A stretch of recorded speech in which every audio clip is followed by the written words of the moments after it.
Isang hitik sa karunungan ang sumaating lahat. Isang napakahalagang usapin ng patungkol sa ating paksa. Mahilig ka ba sa dugo? Ang tinutukoy ko ay ang anumang pagkain na may dugo, kagaya ng dinuguan. Ito ay isang kilalang pagkain lalo na sa Pilipinas. Ngunit naaayon ba sa kautusan ng Diyos ang pagkain ng dugo? Pwede bang kumain ng dugo? Mga kapatid, ito ang paksang sasagutin natin ngayon sa bidyong ito. Huwag na po tayong magpaligoy-ligoy pa. Basahin po natin ang Biblia.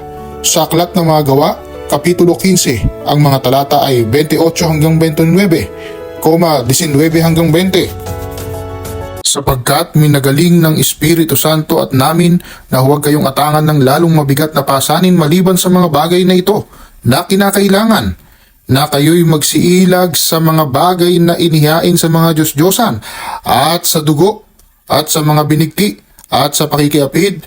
Kung kayo'y mga ilag sa mga bagay na ito ay ikabubuti ninyo, paalam na sa inyo.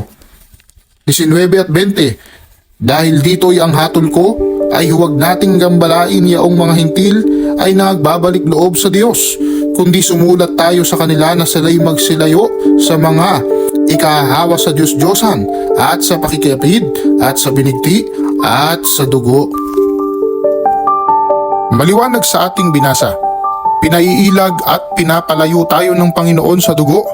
Ngayon, sasabihin ng iba na baka pwede itong isang utos lang na ito ang hindi nila susundin dahil nga raw sa talagang masarap ang dinuguan. Ang tanong, pwede ba sa kautusan ng Diyos na may isang utos ka na hindi susundin? Basahin natin, Santiago 2, ang bersikulo ay sa 10. Sapagkat ang sino mang gumaganap ng buong kautusan at gayon may natitisod sa isa ay nagiging makasalanan sa lahat. Sa makatwid, hindi tayo pwedeng lumabag ng kahit isa sa utos ng Diyos. Bilang katibayan pa, ano pa ang sinaunang utos tungkol sa dugo? Basahin natin, Deuteronomio 12:16, 23 hanggang 25. Huwag lamang ninyong kakanin ang dugo, iyong ibubuhos sa lupa na parang tubig. Lamang ay pagtibayin mong hindi mo kakanin ng dugo, sapagkat ang dugo ay siyang buhay, at huwag mong kakanin ng buhay na kasama ng laman.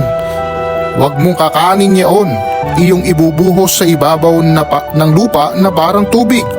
Huwag mong kakanin yaon upang ikabuti mo at ng iyong mga anak pagkamatay mo, kung iyong gagawin ng matuwid sa paningin ng Panginoon.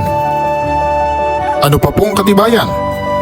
Ezekiel 33 at 25. Kaya't sabihin mo sa kanila, ganito ang sabi ng Panginoong Diyos, sapagkat kayo'y nagsisikain ng may dugo at itinataas ninyo ang inyong mga mata sa inyong mga Diyos-Diyosan at nagbububo ng dugo at inyo bagang aariin ng lupain?